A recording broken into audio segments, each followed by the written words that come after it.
तुम धैर्य पूर्वक चलो, खूब सत्संग सुनो, नाम जप करो, फिर आप देखना ये नाम, ये धाम, ये रूप, ये लीला, जहां हमको पावन भाव करना चाहिए तो ये पापी मन वहां भी पाप का ही श्रृंगार रचता है हृदय में।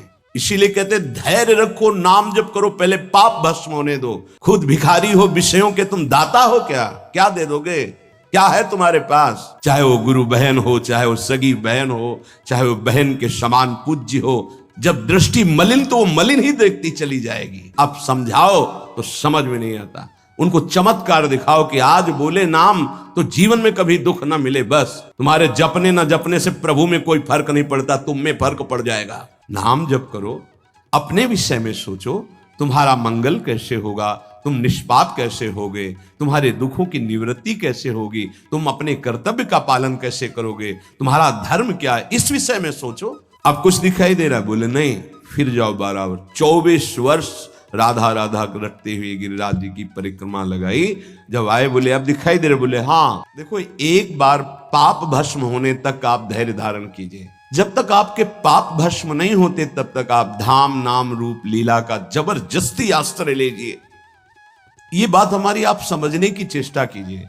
जब आप ये बात नहीं समझते हैं तो आप विचलित हो जाते हैं। अब हमारी तो अश्रद्धा हो रही है, हमारा काम नहीं बन रहा है, तुम नहीं समझते हो। एक साथ सब काम बन जाएंगे, एक सेकंड में बन जाएंगे, बस तुम धैर्य रखो। जब तक तुम्हारे पाप नष्ट नहीं होते तब तक तुम धैर्य रखो, फिर आगे का रास्ता तुम खुद भाग पड़ोगे प्रभु की तरफ। अभी ये पाप तुम्हारे अंदर संशय, विपरीत भावना, ये सब पैदा कर रहे हैं। तुम धैर्य पूर्वक चलो, खूब सत्संग सुनो, नाम जप करो, फिर आप देखना ये नाम, ये धाम, ये रूप, ये लीला कैसे परमानंद की बाढ़ आपके हृदय में लाती है। इन वस्तुओं का महत्व, धन का महत्व, भोगों का महत्व इतना बढ़ गया है कि हम प्रभु की बात सुनते हैं पर इतना महत्व प्रभु के प्रति नहीं आता।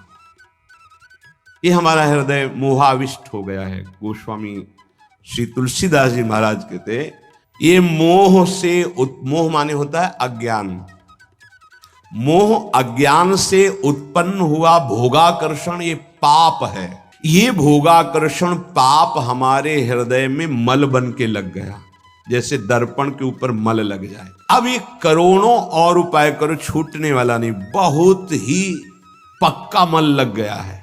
अब उस मल से जो सोच उत्पन्न हो रही वो मल वाली ही हो रही, पाप वाली ही हो रही, मोह जनित, अज्ञान जनित।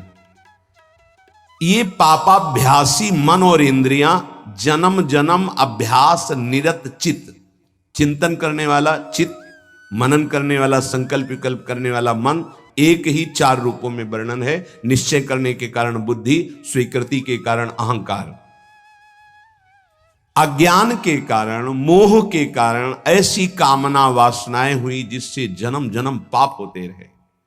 पाप हमारे हृदय में ऐसे मल रूप से चिपक गया कि सही बात दिखाई नहीं दे रही। जैसे दर्पण साफ करो तो अपना सही स्वरूप दिखाई दे, अब वो मल लगा है तो दिखाई नहीं दे रहा। अब जितने विचार हो रहे हैं वो मल वाले हो रहे हैं। अब निर्मल वाणी उसको समझ में नहीं आएगी। संत महात्मा, शास्त्र, गुरुदेव, इनकी निर्मल वाणी उसके अंदर क्यों म्यों प्रश्न संशय, क्योंकि मल है। जन्म जन्म अभ्यास इसी मल का किया है, अधिक अधिक लपटाई। जहां छुटाने का अवसर मिला मानव देह में, वहां और पोत रहा है ऊपर से पाप रूपी मल अपने हृदय में। आंखें मलिन हो गई, कैसे प्रभु को देख पाए? नहीं देख पाए। संत दर्शन, भगवत श्री विग्रह दर्शन, ये भी नहीं हो पाते। देखते हैं मलिन हृदय है ना, वो देख ही नहीं पाते। देखते हैं प्रभु के सामने गए, प्रभु में आंख नहीं मिला सकते। वो इधर उधर का विषय सामग्री देखी, दोष दर्शन किया, चल दिए। वो देख ही नहीं पाते जो देखना चाहिए, क्योंकि नेत्र मलयुक्त हो गए। क्या, कैसे मल? पराई माता बहनों की तरफ काम दृष्टि से देख देख करके, दूसरों के दोष दर्शन कर करके ये अपने नेत्रों को मलिन कर लिया। नयन मलिन पर नारी निरखी, मन मलिन विषय संग लागे। ये मन मलिन हो गया, क्या? विषय भोग का चिंतन करके। जिधर देखे अब ये अभ्यास तुमसे महापाप कराएगा, भगवान के प्रति भी कर लेगा, ये देवी शक्ति के प्रति भी ऐसे ही मलिन भाव कर लेगा। जहां हमको पावन भाव करना चाहिए तो पापी मन वहां भी पाप का ही श्रृंगार रचता है हृदय में। भगवान भगवान मुझे ऐसा दंड दे रहे हैं, भगवान है कहां भगवान। करो मनमानी पाप, तुम्हें भगवान दिखाई देंगे, तुम्हें भगवान से के निर्णय का पता चल पाएगा। इसीलिए कहते धैर्य रखो, नाम जप करो, पहले पाप भस्म होने दो, फिर आप देख लेना, फिर हृदय नाच पड़ेगा। ये ऐसा आनंद का मार्ग है, ये ऐसा थोड़ी कि तुम्हें कोई भुलावे में डालने के लिए क्या तुम दे दोगे। खुद भिखारी हो विषयों के, तुम दाता हो क्या दे दोगे, क्या है तुम्हारे पास। अरे सच्चिदानंद बप्पू भगवान श्री लालजू महाराज का जिन्होंने आश्रय लिया, उनको किसी विषयों की चाहत रखने वालों के आगे हाथ फैलाने की जरूरत है। प्रणत कामदम पद्मजार्चितम, तो क्यों वो तुम्हें प्यार कर रहे हैं, क्यों वो तुम्हें दुलार कर रहे हैं, तुम्हारे मंगल के लिए कर रहे हैं। तुमको जो मिल रहा है उसको स्वीकार कर लो तो तुम्हारा जीवन कृतार्थ हो जाएगा। क्या है तुम्हारे पास। अरे जिनके पास अपार धन है वो भी चिंता और शोक से जल रहे हैं, क्योंकि मृत्यु उनका इंतजार कर रही है। मृत्यु धन से थोड़ी हटाई जा सकती है।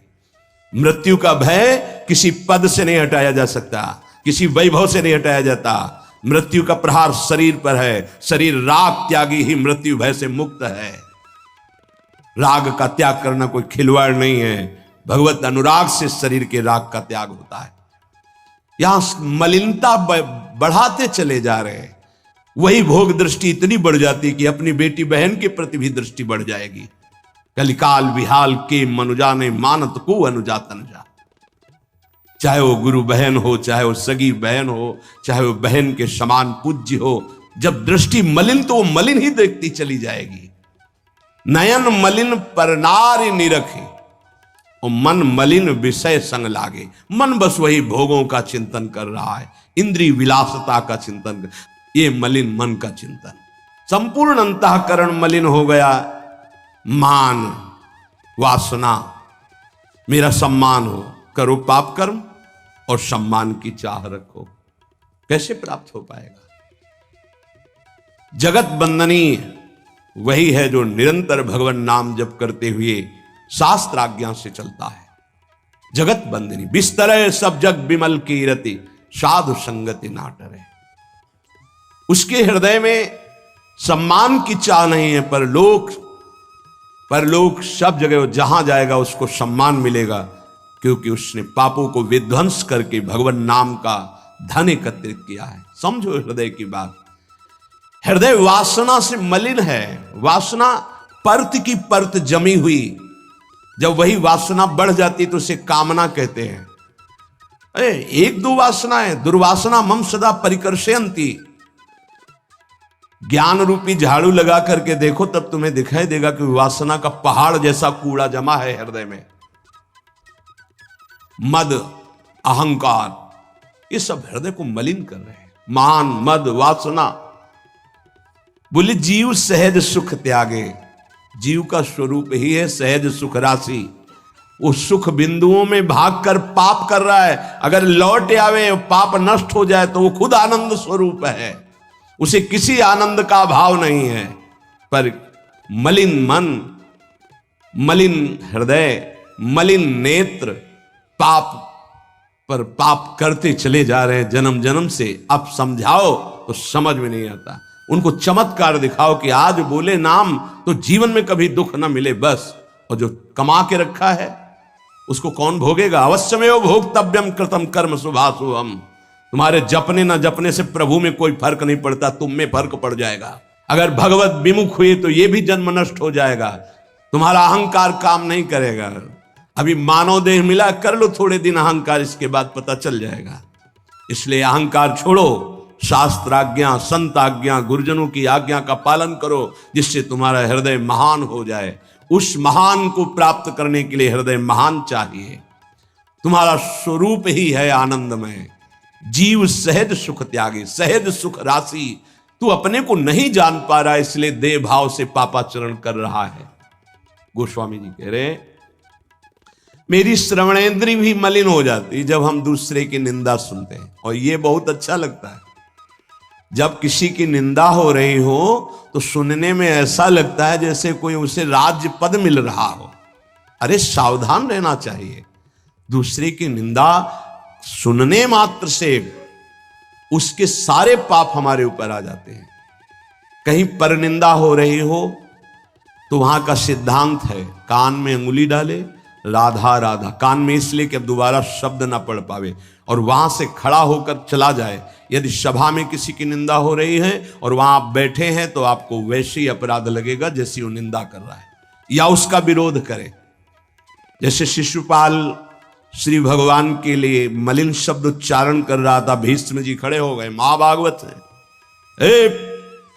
अगर प्रभु के प्रति अब एक भी शब्द बोला तो भगवान ने कहा शांत हो जाओ, तुम शांत हो जाओ, तुम मत बोलो।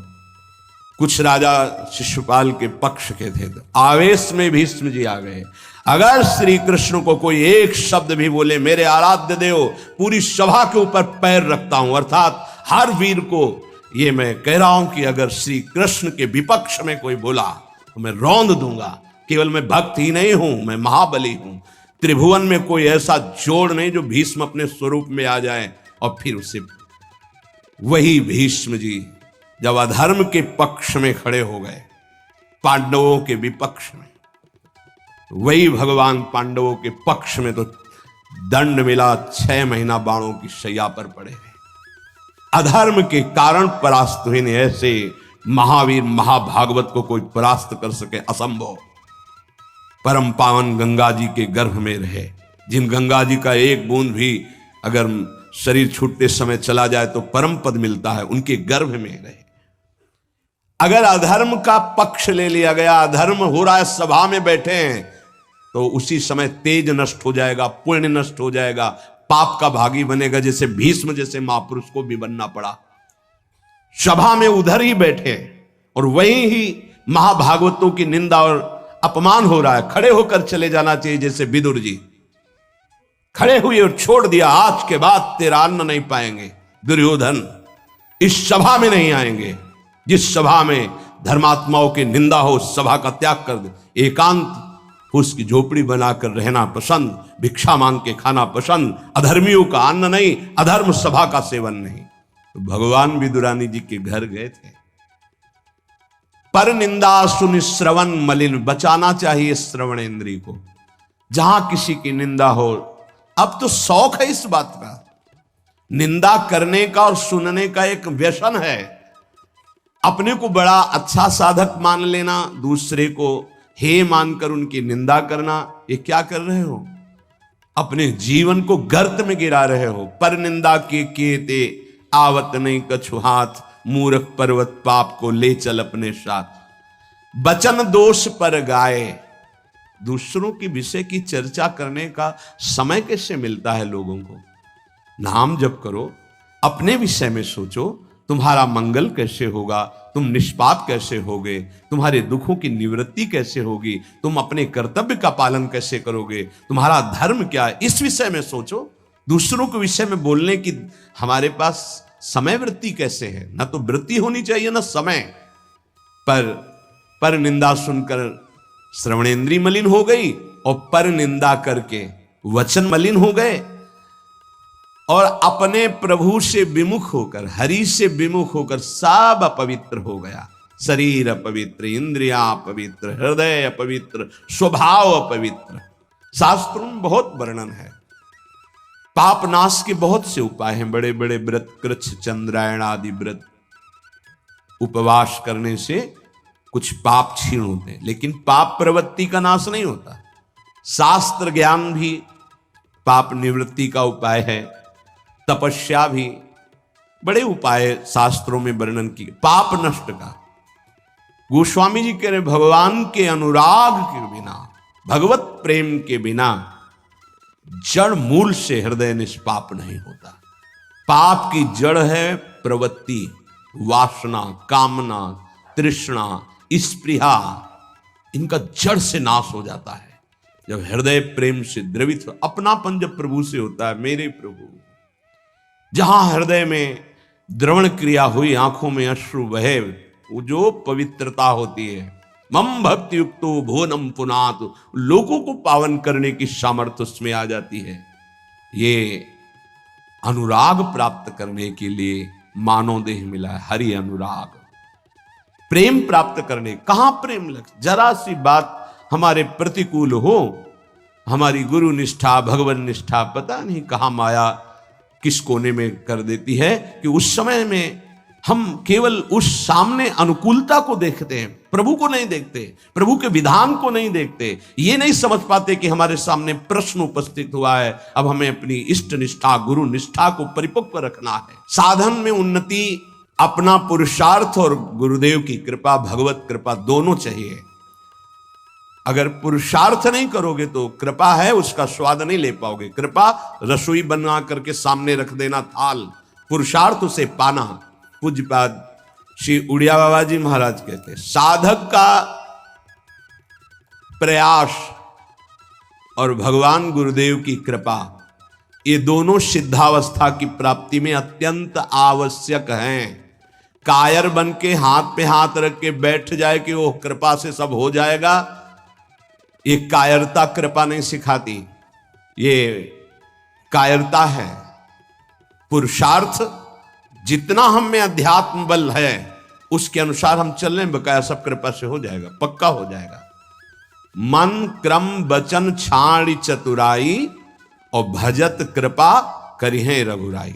मन से वचन से कर्म से ये चतुरता छोड़ो, अब सब कृपा से हो जाएगा। तो तुम प्रमाद करो और तुम्हारे ऊपर कृपा का प्रभाव जागृत हो जाए, ऐसा कभी नहीं देखा गया।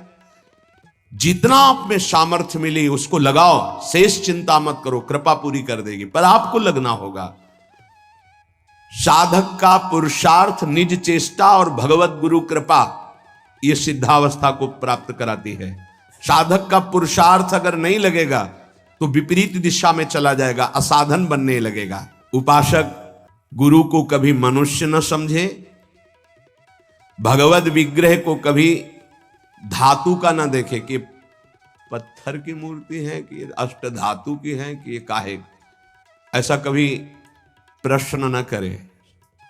इष्ट देव का अवतार होता है अर्चा विग्रह रूप में, अर्चावतार। दो प्रकार से प्राण प्रतिष्ठा होती है, एक होती मंत्रों के द्वारा और एक होती भाव के द्वारा। निरंतर जो मंत्राकार वृत्ति की हुई भजन में डूबे हुए महापुरुष जब तदात्म वृत्ति से श्री विग्रह की तरफ देख ले, उसी समय हलचल पैदा हो जाएगी, प्राण प्रतिष्ठा हो गई। छाती से लगा लिया, प्राण प्रतिष्ठा हो गई। मंत्रों का एक अनुष्ठान वैदिक सिद्धांत से और एक है भाव सिद्धांत। धन्ना जाट के भांग के बट्टा में कोई प्राण प्रतिष्ठा मंत्र से नहीं हुई, भाव से भगवान प्रकट हो गए। सिलपिल्ले बाई के भाव से भगवान प्रकट। जब हम अपने प्रभु को अपने प्रभु की भावना से प्यार से देखते हैं तो वहीं प्रकट हो जाते हैं। जैसे खंभा फोड़कर नरसिंह भगवान प्रकट हो गए प्रहलाद जी के लिए, भाव से देखा। नामदेव जी ने तो कुत्ते से भगवान प्रकट हो गए, भाव से देखा भूत से भगवान प्रकट हो गए। तो फिर श्री विग्रह में भगवान नहीं प्रकट हो जाएंगे जब भक्त भाव से देखेगा। और भाव ना हो तो भगवान में भी भगवान नहीं दिखते। दुर्योधन को कहां दिखते थे?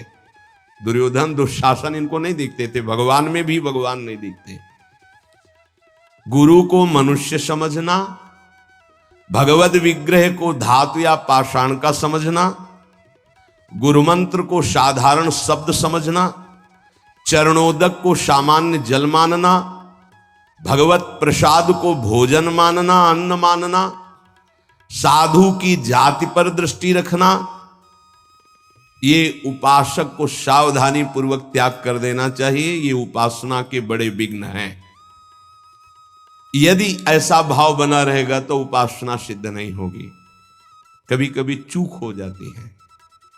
प्रसाद में अन्न या फल दृष्टि नहीं रखी जाती, सिर्फ प्रसाद। और वैष्णव पद्धति है, प्रसाद का किनका मुख में अगर डाल लिया जाए तो कोई भी व्रत भंग नहीं होता, चाहे निर्जला ही क्यों ना हो।